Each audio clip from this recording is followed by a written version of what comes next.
여러분, AI가 인류를 위협한다 하면 뭐가 제일 먼저 떠오르세요? 혹시 터미네이터나 매트릭스 같은 영화 속 장면들인가요? 근데요, 정작 이 기술을 맨 앞에서 이끌고 있는 사람, 바로 오픈 AI의 CEO 샘 알트만의 생각은 좀 많이 다릅니다.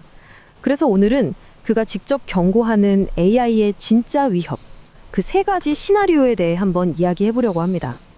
네, 영화에 나오는 로봇 군단 같은 건 일단 잊어버리셔도 좋습니다.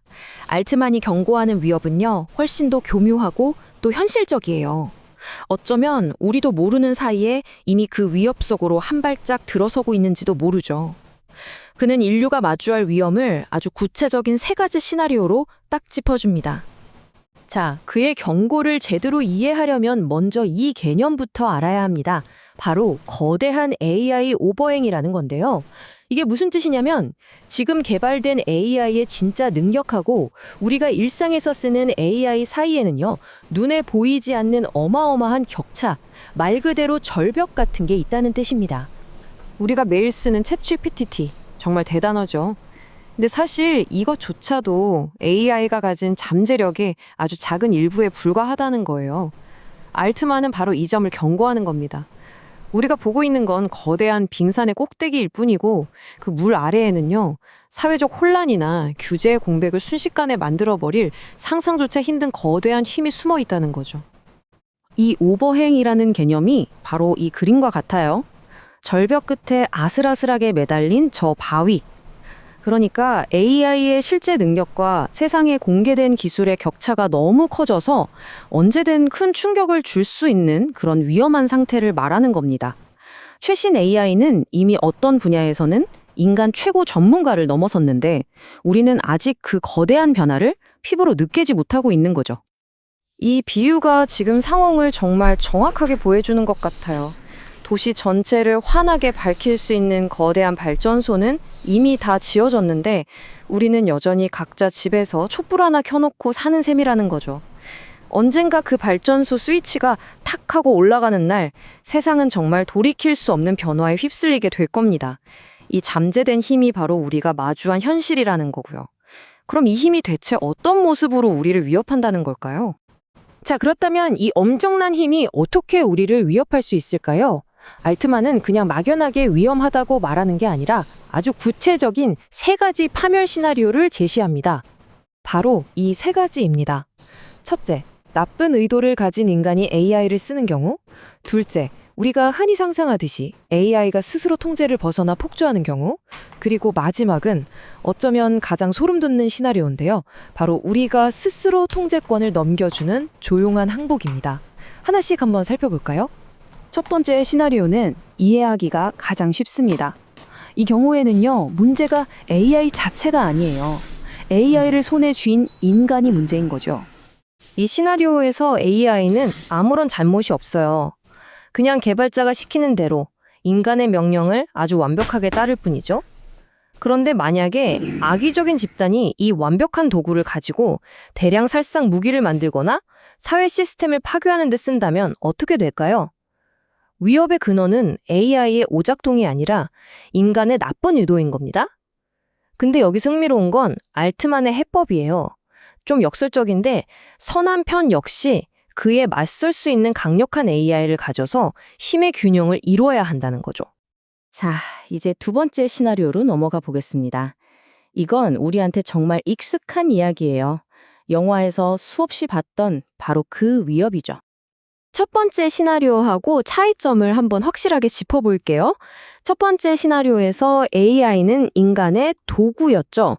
그런데 이 두 번째 시나리오에서는 AI가 스스로 목표를 가진 주체가 되어버립니다.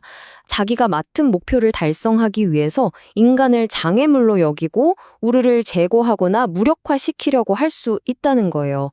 위협의 주체가 인간에서 AI 그 자체로 넘어가는 순간인 거죠. 하지만요, 알트만이 진짜로 가장 걱정하고 또 동시에 사람들이 가장 놓치고 있다고 생각하는 건 바로 이 세 번째 시나리오입니다. 여기에는 총성도 폭발도 없어요. 아주 조용히 진행되죠. 이 질문이 핵심을 꿰뚫는 것 같아요.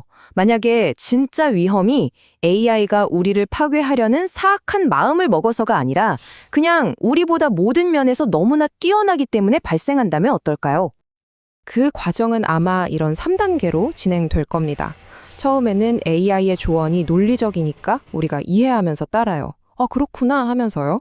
그런데 AI가 점점 더 똑똑해지면 우리는 그 판단 근거를 이해하지 못하면서도 어쨌든 결과가 좋으니까 라는 이유만으로 그냥 믿고 따르겠죠. 그러다 마지막 단계에 이르면 AI의 지시를 따르지 않으면 경쟁에서 뒤처지니까 어쩔 수 없이 선택의 여지 없이 따르게 되는 사회가 되는 겁니다. 스스로 결정할 능력을 잃어버린 채로요. 바로 이겁니다.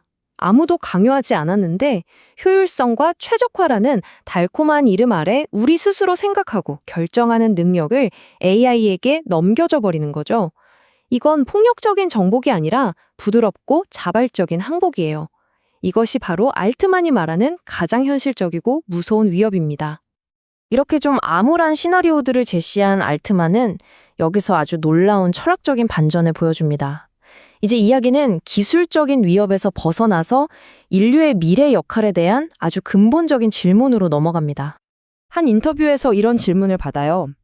AI가 당신의 직업마저 대체하면 뭘 할 건가요? 그러자 그가 망설임 없이 이렇게 답했습니다. 농부가 될 겁니다.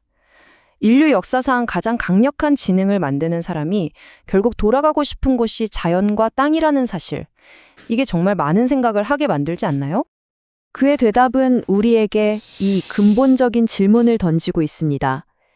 AI가 질병을 치료하고 새로운 물리 법칙을 발견하고 모든 지적인 노동을 대신하게 될 때 과연 우리 인간에게 남는 고유한 가치는 무엇일까요? 그 답은 아마도 가치의 대역전에서 찾을 수 있을 겁니다.